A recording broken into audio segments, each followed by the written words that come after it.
this interview would be not typically like asking one question. We are asking Dr.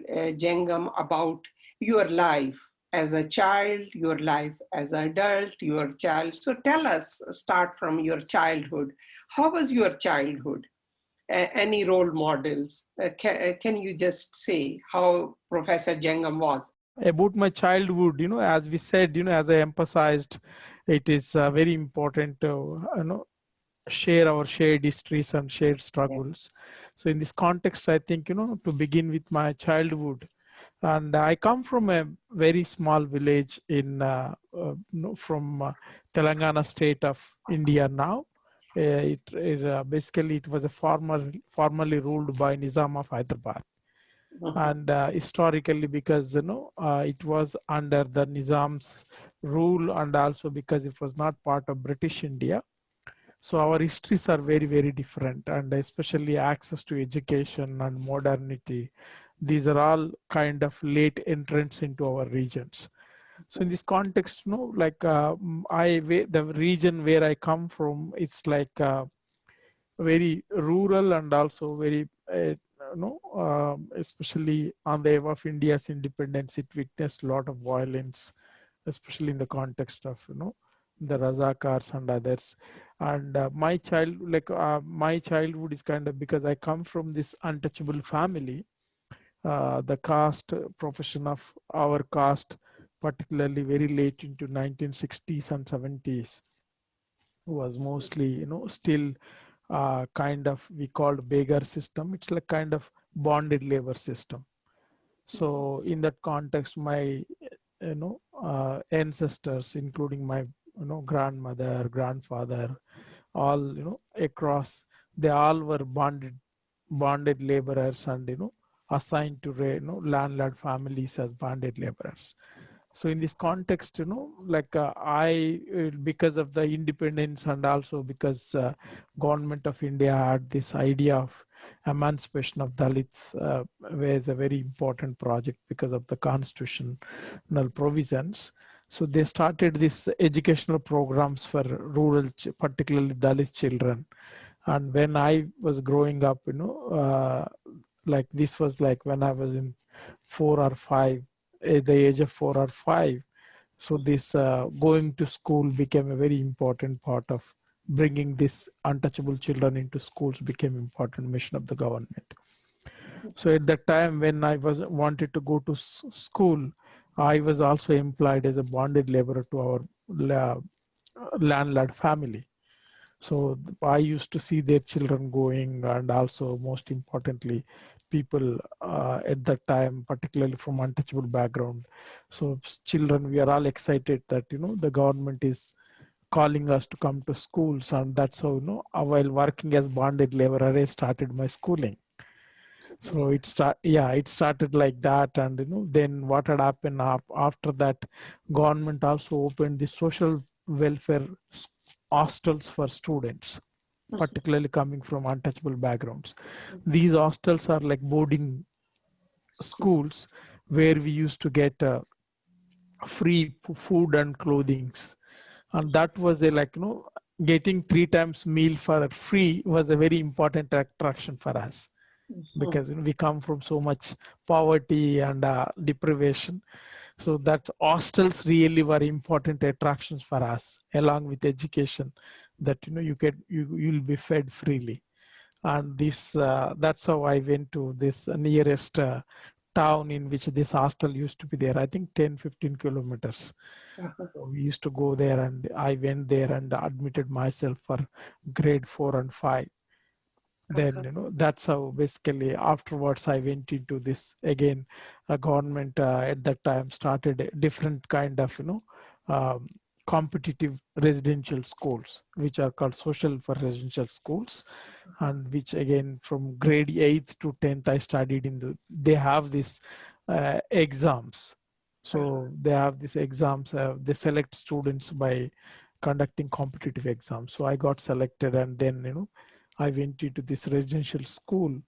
which was like, it's not like Canadian residential school. They're very, very different. Like Okay. indigenous to children here in Canada were stolen, but in India, the residential schools for Dalits were like, we chose voluntarily because they are like kind of pathway to escape from the poverty and bonded laborness and also caste discrimination.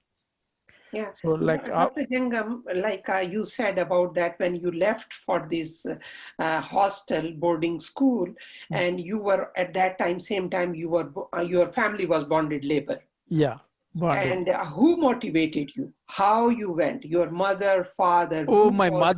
my mother basically, because my mother is a very interesting lady, like, no, despite poverty, everything, Uh-huh. because she had this unique ambition of sending me to school. And Oh, also, no, I also wanted, because she showed interest. And in fact, I remember when I wanted to go to school, when she took me to school to admit, one of the important problem, because my mother was a single mother, she doesn't have husband. And oh, in school register, you're supposed to tell your father's name. I hmm, don't have a father. oh, That was a major problem she faced. And like it's kind of humiliation sort of thing for her. But yeah. despite all that, she didn't desist. So in fact, she gave one of my uncle's name as my father's name, which I still carry. His name Oh, is my father's name, to make sure that I get admitted into school. So my mother always wanted me to study.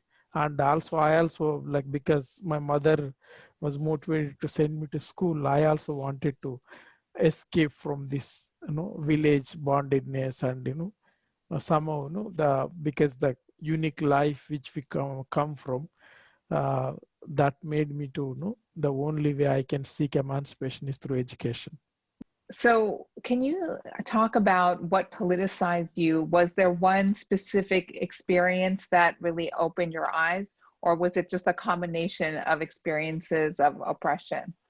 Yeah, like one thing is that the politicization is like for especially for a Dalit, like in India, if you're coming from rural background, and particularly from the area where I come from, Telangana region, and where the feudal bonded oppression was very you know um, really intense. And the what happens is that the very survival is a political survival. There's nothing called self. Like, that's one of the reasons why when we went into the social for schools and residential school hostels, one of the important thing we learned as children is that like we start like the mere idea of getting into school itself is a challenge for us. hmm, hmm, So no one has to teach you that this is political and this is not political, hmm, because the very idea of you entering into education itself becomes a very political thing, because it goes against everything you are assigned as an untouchable in life. And that's why by the time I started going to school, one of the important development in our region is that Maoist movement was picking up, particularly the and also the Ambedkarite movement. In fact, Maoists in our area started coming and organizing, and in the name of Ambedkarite clubs. Ambedkar was like the person who drafted the constitution and first Dalit. And Ambedkar was the biggest inspiration for us. So in this context, what you see that we used to listen to, know about the stories from our elders, and also common peers. And also this is the time in which I think there is an awakening among Dalits, both young and old, and about their rights, and also about what is happening around. So in this context, what you see is that we like very idea that we want to get into education itself is a very important turning point. And I think that really was like it's a kind of both personal and also political. So because it's not that discrimination ends at one place once you escape. So it is inescapable forever. That's why caste is a very insidious institution which continues. It never leaves you. It's just by going to school, that was an act, a political act of resistance and survival. Yeah. Um, so what motivated you to then take the next step to become an active human rights advocate for Dalit liberation in your schooling and in your research? That's what, like, one thing is that, as Dalits, especially even in college and universities, one of the important thing is that, part of our education process is not just about getting degrees. It's also about understanding what is happening to our people. Like, even when we were, like, I remember when I was in undergraduate second year, there was a massive, big massacre of Dalits in nearby town.